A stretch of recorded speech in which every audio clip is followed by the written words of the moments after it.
Hey guys, it's Kat and I'm back today to do a tag. Now, this is a tag that I thought was pretty exciting for a couple of reasons. One, it was created by Melissa Gold, who is a personal friend of mine. She is a Melbourne-based YouTube makeup channel. What do you call them these days? Makeup YouTube people. I don't like the word influencer. I don't like the word guru, whatever. She's got a makeup channel. She's awesome. She's a lovely person. So when I saw that she created a tag, I really wanted to do it. And then I saw that she tagged me. So I've got all the excuses to do it. So that's what I'm doing today. But I also wanted to do it because I think this concept is really interesting and it touches on a topic that I sort of want to talk about because I've got an idea about something I want to do in the future on my channel. And this sort of makes me reflect on that topic a bit more. So this is called the Makeup Lookbook Tag. And what I thought was interesting about this tag compared to other tags that I've done in the past and that I've watched in the past is that this is reflecting on makeup looks and not reflecting on products. Whereas most tags that I do, it's like, what's your favorite this, or what's your favorite release, or whatever it happens to be. Whereas this is about your makeup looks that you've done in the past. She's also structured it in a way where you can feature and show some of your favorite looks, but also sort of air some dirty laundry and show some really shitty looks that you don't like. So I really like that she's focused on looks rather than products. I think that's a little bit different, especially for my channel, which is mainly a review-based channel. And it also feeds into something that I want to do in the future because over the past couple months, I have been reflecting on the fact that my channel, okay, it's definitely about product reviews and it's never going to not be about product reviews. But recently, or in the last few months, I've been sort of thinking about how I do my makeup and what looks good and what I struggle with and what I get lazy with. And what I think I've sort of realized over the past 5 years, maybe longer, is that I haven't ever pushed myself to, let's say, elevate my makeup techniques. So I call myself like an enthusiastic amateur when it comes to makeup. So I like playing with makeup. Makeup really inspires me. It's a hobby of mine. But at the same time, I am not good at the fine techniques. I don't like to push myself out of my comfort zone with new techniques. I sort of just do what I think sort of works. But I've sort of noticed over the past couple of months that I'm not particularly great at anything. And that's why I don't really like to do tutorials. I am definitely more of a product reviewer. I feel like I can't really teach people much because I just know what I know based on playing with my own face and years and years and years of playing around with makeup. But again, I've never really pushed myself to hone the skills and to elevate my skills. So what I've been thinking about wanting to do is on my channel, maybe once a month, I want to take a technique that I either don't know or don't do very well and actually try to practice it on camera and give it a go on camera. So that's sort of what I thought I wanted to do as a way just to sort of get better, because I realized I've sort of plateaued and I just thought, you know, it's a way to push myself and actually try a bit more, because that's what I used to do back in the day. Was I used to, you know, experiment and try to hone my skills, whereas now I'm just like, whatever. I just hope for a good makeup day. So I thought this tag was pretty appropriate because it's reflecting on looks, and let's get into it. All right, question number one is a look with your favorite color. Now, my favorite color is actually cobalt blue, and it's a color that I don't use very often in looks at all. I do have some really vibrant eyeshadows and eyeliners, and I just feel like I don't really reach for them. I've tried so many times to make it work, but I think it always inevitably makes a look really cool toned and really dark. So I find that cobalt blues, at least the ones in my collection, when they're applied, they look quite dark on the eye. They don't look really, really vibrant and electric. So I find it really hard to reach for that color, so I rarely do. So the look that I've pulled out is actually from ages ago. And this is where I wore the electric blue color in a lip color. I actually really liked this lip color. It's from Anastasia Beverly Hills, and it's one that I haven't worn probably since that video, to be fair, so it was a long time ago. But I do think that it's a very, very striking color, and it sort of inspired me to want to incorporate a lot more into eye looks, even though I struggle with it. So yeah, that's a look that using my favorite color. The next question is a look with your favorite color combination. Now I'm going to take this as my favorite makeup color combination rather than my favorite color combination in general. And I'm going to talk about browns or bronzers with teal, because that's my favorite eye combination. I'm wearing it today, and on the screen there'll be some examples of me wearing it. I just think it's a really fun way to add a bit of color into a look where it's still vibrant. So this is a lot more vibrant than, say, like a vibrant blue, for example. For some reason, teal just sort of stands out a lot more on my coloring. I also think it really works well with like browns, and I love brown eyeshadows. So I think the combination of teal and brown I go to quite often for a statement eye. Because it does, yeah, it's flattering and it's noticeable, but it's not like garish. So yeah, that's definitely my favorite combo of colors. All right, next question is go to eye look, and I'm going to show this photo. It's a fairly recent one. I think it's from maybe 4 months ago-ish, and it is essentially just a sort of nudie brown eye with a bright lip. So that's sort of my go-to coloring. I think going back to my intro of this video, the reason why I really like that color combination is it's sort of hard to mess up. I find that when I just put a sort of flattering brown sort of nude color all over the lid and sort of do it with a bit of a winged liner and some mascara, I find that that look, even if you stuff it up, it ends up looking quite flattering and looking quite nice. I might put some other photos on the screen of this sort of color combination that I'm talking about. Oh, I thought I'll also mention that I'm mainly looking back through my Instagram and taking sort of photos from the past couple of years. I do have quite a lot of looks on my channel, but it was sort of hard scrolling back and finding the right screenshot to demonstrate the look properly. So this is mainly reflecting on Instagram looks. All right, the next question is a look that was outside your comfort zone. Now, looking back, it's actually quite funny though, because these days, like I was saying, my go-to look is sort of a nude basic brown because it's hard to stuff up. It generally looks quite flattering on my coloring.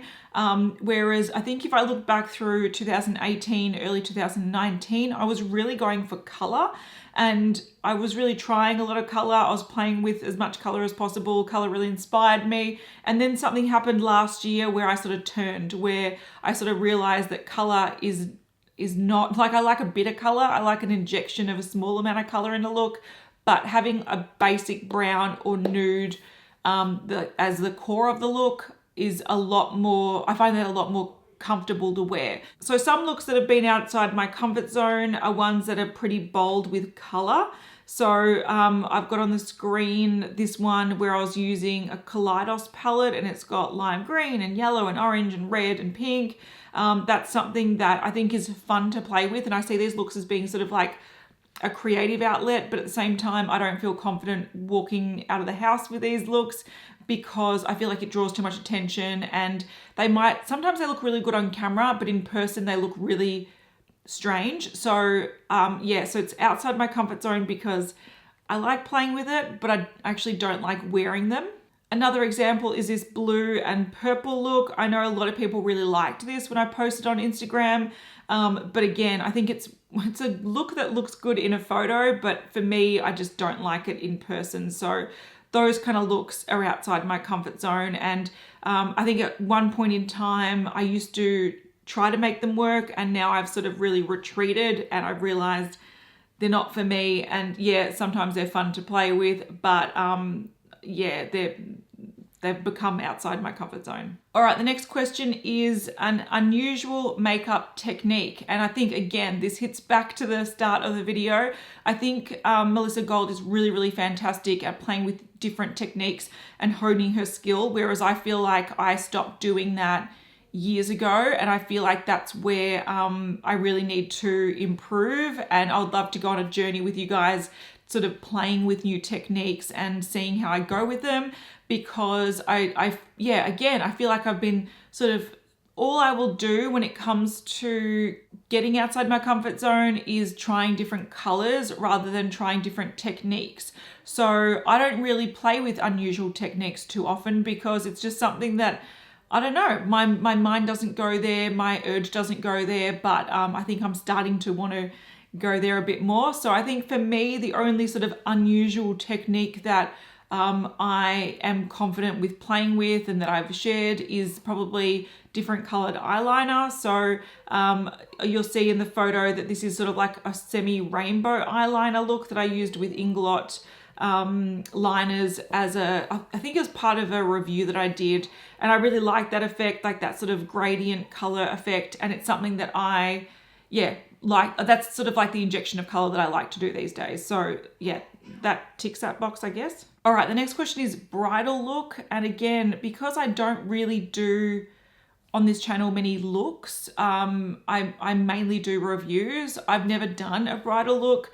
I'm not planning on getting married. I've never been married. So for me, a bridal look is something that I don't really pay attention to or care about.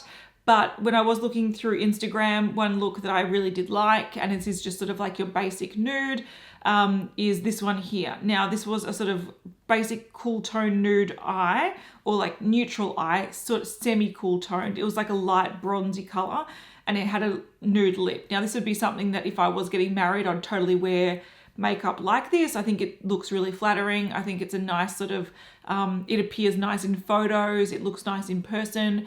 And whether or not I would go the nude lip, I don't know, I'd possibly go a red lip, but that kind of vibe is probably what I would do if I wanted to do a bridal look. All right, the next one is favorite look of all time. And again, this is really hard because I think because I don't actually take much pride in the looks I create, I sort of just throw on makeup and hope for the best, that I don't really have a favorite that stands out. Again, I would say sort of the bronze looks with a teal, they're always ones that I sort of feel quite confident in and I like the look of. Another one that sort of comes to mind is when I wear those sort of swampy greens from palettes like the Gemini palette. That really, for some reason, those colors really suit my coloring, and I feel like sometimes those colors don't work, which is why I don't wear them every day. They're not as foolproof as a sort of nudie bronze color for me. I can't just chuck on a green and hope that everything's going to look all right, because half the time it doesn't. But when it does go right, I really, really like it. So I'd say, yeah, another one that is my favorite sort of type of look is green, and I love a bold lip as well. So that one sort of sums up pretty well some elements that I really like. All right, the next question is worst makeup look. Now, I can't pick one because I have a lot. Also, if I have a really bad makeup day, I don't share it. And sometimes I'll have them in videos because I'm like, demonstrating something or whatever it happens to be. But I sure as hell don't put a photo on Instagram because it's hideous. But there are a couple that I thought I'd just mention as sort of like one worthy of noting. One look that I particularly did not like was from the Kaleidos Futurism 1 palette. So I did this sort of green and gold thing with a metallic liner, and for some reason I just think it looked, there's something about it that made me hate this look. You can tell by my face, even though I always have like resting unhappy face, you could tell that I just was not like, I was not feeling this. I did not like this. It was from a demo from a review, and that was the one that I liked the least out of that whole video. And I look back on it now and I'm like, ugh, I still don't like it. Another one was this sort of Essence demo. I don't know what I was doing. It looks hideous. I don't even know why I put this on Instagram. Why did I put this on Instagram? It looks hideous. But again, I think for every good look that I've done, there is a bad look that I've done as well. So there is a mass amount that I probably have on my channel of looks that I just look at again and I just cringe. Probably in, 6 months time, I'm going to look at this look and be like, what are you doing, Kat? What the fuck are you doing? Another one that is really cringe. I really didn't like this. And I look back on it and I really cringe. This was from a video where I was demonstrating the Gemini on one eye versus the smoke sessions on the other eye. And I was sort of talking about why I like warm tone greens rather than cool tone greens. And for some reason I thought that having the greens on sort of on either eye, but in a similar style, that it looked cool, like it looked a bit edgy and interesting, and it did in person. On camera, it looked horrible. I don't know why I posted this on Instagram. I think it was actually sort of saying, look, this is coming up, and I was sort of, you know, talking about what was coming up on my channel. But I look back and we actually filmed a video on Beauty News with this when I was wearing this makeup. Horrible. I look back and I'm like, what were you doing? What were you doing? Next question is most expensive face of makeup. This one's interesting because I haven't really done I don't do many focused tutorials that are themed around things. So I don't do like high-end, you know, makeup demo or drugstore makeup, you know, get ready with me. Like I have done those in the past, but I was looking back and most of my drugstore like focus videos were like from 2015. So they don't really apply these days. But I'd have to say that when I did my Pat McGrath Bronze Seduction review, I did wear a $200 eyeshadow palette, and I also wore a Pat McGrath lipstick. I have no idea what my base products were because I am too lazy to list them in the description box most of the time. But I'd have to say that that's a fairly expensive face of makeup if it's a $200 eyeshadow palette. But you know, maybe what I'll have to do in the future is do a video of like my most expensive, like a get ready with me or full face using my most expensive makeup items, because yeah, I don't think I've ever done that, and I would be interested to know how expensive it can get. So that one might be a video idea. And as you probably would have guessed, the next question is least expensive face of makeup. And again, I don't know. I don't have a good example of this. I'd have to probably go back through Instagram for like 5 years worth of photos to find one. But again, this might be a good video idea in the future for me. So yeah, this is just highlighting how bad I am at actually doing looks on camera and how my channel is mainly focused on reviews. So that's making that very evident. All right, question number 10 is makeup inspired by someone else. And I'm gonna sound like such an asshole when I say that I don't actually follow many makeup artists and I don't actually watch many makeup tutorials anymore. I don't think I've been watching makeup tutorials since maybe 8, 9, 10 years ago. That was sort of when I got into the beauty community, and I started by watching a lot of tutorials. And I think the last look I can remember doing that was inspired by a tutorial, it was me sort of replicating a Pixie Woo. Sam from Pixie Woo, she did like a 90s brown bronzy sort of eye look, and I remember recreating that and thinking that's a really pretty look. And I think that was also one of the things that really helped solidify my sort of turn from color to browns and nudes, when I realized they can look just so flattering. I don't know if I took a photo of that look. So there are times where I do find inspiration from people, but I don't actually make a point of filming those videos. So yeah, I'm pretty shit at answering these questions, I've just realized when I've got to the very end of the questions. So yeah. So what have I learned in this tag? I've learned that my makeup looks are very uninspiring, that a lot of them are just probably pretty mediocre, which is why they haven't really made the cut, and that I don't really do any interesting looks that are themed around topics or themed around, you know, being inspired by people or replicating looks. And I think that's kind of shit, because that's the kind of things that I enjoyed doing when I got into makeup. And I think I've just sort of dropped the ball a little bit and got a little bit complacent. So I do hope that over the next few months, when I can sort of get back into doing makeup on camera, and I'm a little bit more fresh. Right now I'm filming this quite late and I'm feeling pretty tired actually. So this is pretty lived in makeup. I wanted to film this earlier on, but I didn't have a chance. So when I actually do find an opportunity to sit down and film and I'm fresh and focused, I do want to start doing more technique or testing techniques, or, you know, doing more sort of throwing makeup on and like actually trying to improve my skills, because that's something that I just do not do. I think it's actually time to start improving rather than just hoping for the best when it comes to makeup, because that's essentially what I do. Put something on, I note that if it's like good quality or how I find the formula, and then I just hope that the look turns out all right. And can I replicate that? Generally not, because I don't have the skills. So that's how my makeup is generally slapped on and a bit of this. So hopefully over the next 6 months to a year, I can try to improve those skills, because I think when I was sort of in my early 20s, my skills were going up and up and up, and then it's just sort of gone, which, you know, shit happens, but let's see if we can change that. So anyway, I thought that tag was an interesting one to reflect on some looks. If you want to do this tag, I will leave the questions down below. Thank you so much to Melissa Gold for tagging me, and well done creating a tag. Go you good thing. You're an official beauty YouTuber now. And I'll see you guys in the next one. Bye.